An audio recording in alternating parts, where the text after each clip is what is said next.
رمضان رمضان رمضان يا حبيب. Assalamualaikum warahmatullahi wabarakatuh. Bismillahirrahmanirrahim. Ayyaman ma'dudas faman kana minkum maridun aw ala safarin fa'iddatun min ayyamin ukhra wa 'alal ladzina yutiqunahu fidyatun ta'amu miskin faman tatawwa khairan fa huwa khairul lah wa an tasumu khairul lakum in kuntum ta'lamun. Amma ba'd. Alhamdulillahirabbil alamin. Rasa syukur kepada Allah Subhanahu wa taala patut kita ucapkan dengan alhamdulillah, karena pada saat ini mulai dari hari pertama berpuasa sampai insya Allah ini nanti hari ke-8, Allah masih memberi kita kesehatan, kenikmatan rizki dan panjang umur. Kedua kalinya lantunan Allahumma sholli ala Sayyidina Muhammad tetap tercurahkan kepada junjungan kita. Semoga kita semua mendapatkan syafaat beliau kelak di yaumul qiyamah. Amin ya rabbal alamin. Sahabat beduk yang berbahagia, alhamdulillah kita dapat berjumpa kembali. Sebelum saya memulai pembahasan, izinkan saya untuk menyapa teman-teman yang ada di SMK Islam Al-Hikmah 2. Yang pertama kepada beliau Bapak Agus Sariful Mustaqim. Yang kedua kepada teman-teman saya, Bapak, Ibu guru serta staf karyawan SMK Islam Al-Hikmah 2. Dan kepada anak-anak peserta didik SMK Islam Al-Hikmah 2. Semoga pembahasan ini dapat bermanfaat bagi kita semua. Sahabat beduk yang berbahagia, di sini saya akan membahas siapa sajakah orang yang masuk dalam golongan-golongan orang yang dimuliakan Allah dan masuk dalam surganya Allah. Yang pertama adalah Ahlul Quran. Siapakah Ahlul Quran itu? Ahlul Quran adalah orang-orang yang mampu untuk mencintai Al-Quran, membacanya, mencintainya, mengamalkannya, kemudian dapat menjalankan apa isi-isi dalam Al-Quran tersebut. Firman Allah, "Utsma uhiya ilaika minal kitab." Bacalah kitab yang diwahyukan oleh Nabi Muhammad SAW. Kemudian yang kedua adalah seseorang yang mampu menjaga lisannya atau hifdzul lisan.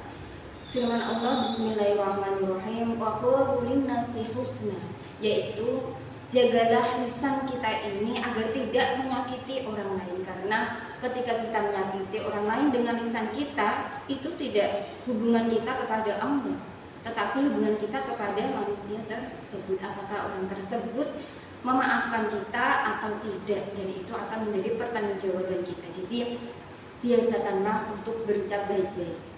Yang ketiga adalah orang yang baik kepada tetangganya. Siapakah orang tersebut?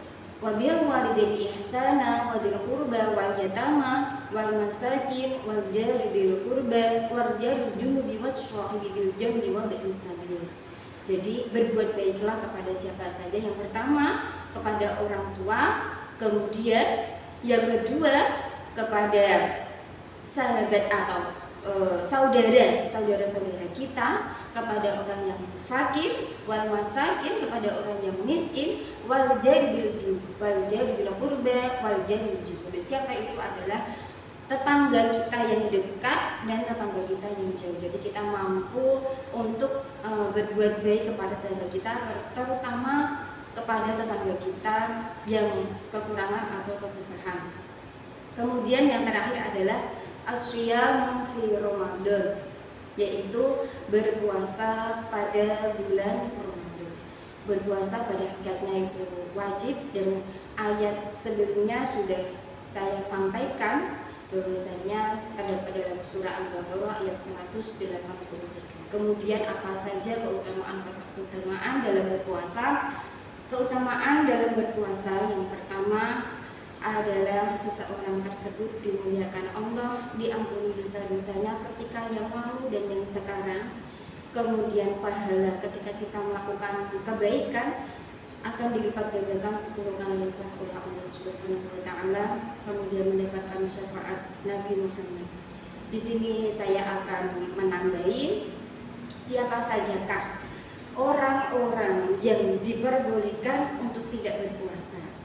Pada hakikatnya puasa memang wajib, tetapi Allah memberi keringanan kepada seseorang yang memang dia tidak mampu untuk menjalankan puasa. Siapakah orang tersebut? Yang pertama adalah wanita hamil, karena wanita hamil itu harus memiliki asupan makanan yang lebih banyak. Ini diperbolehkan untuk tidak puasa. Lalu kemudian siapa lagi yang diperbolehkan untuk tidak puasa? Yaitu orang yang menyusui, mempunyai anak bayi menyusui. Kemudian siapa lagi? Orang yang sakit. Ketika orang itu dipaksakan puasa, maka akan membahayakan dirinya sendiri. Ini diperbolehkan untuk tidak puasa. Kemudian orang yang tua renta, ini diperbolehkan tidak puasa, tetapi hal tersebut wajib mengqadhanya atau wajib mengqadha di lain hari, entah itu setelah Ramadan, yaitu harus wajib mengganti untuk puasa atau mengqadhanya. Kemudian orang yang merasa berat untuk menjalankan puasa, contohnya seperti pada saat ini cuaca pada lingkungan kita, ada sebagian saudara-saudara kita yang terkena banjir. Ini sangat berat untuk menjalankan puasa. Jadi bagaimana? Apakah diperbolehkan?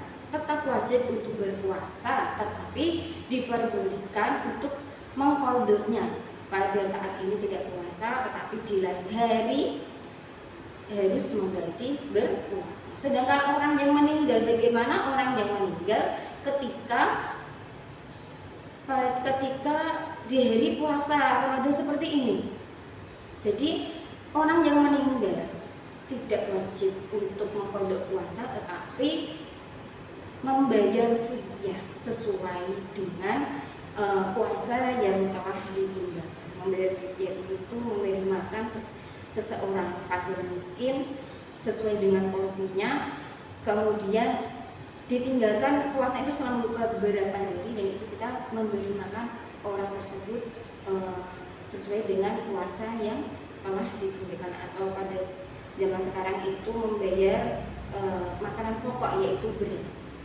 Sahabat beduk yang berbahagia, kiranya poin-poin tadi yang sudah saya sampaikan bisa bermanfaat untuk kalian, bisa bermanfaat untuk anak didik kita, bisa bermanfaat bagi kita yang mendengarkannya.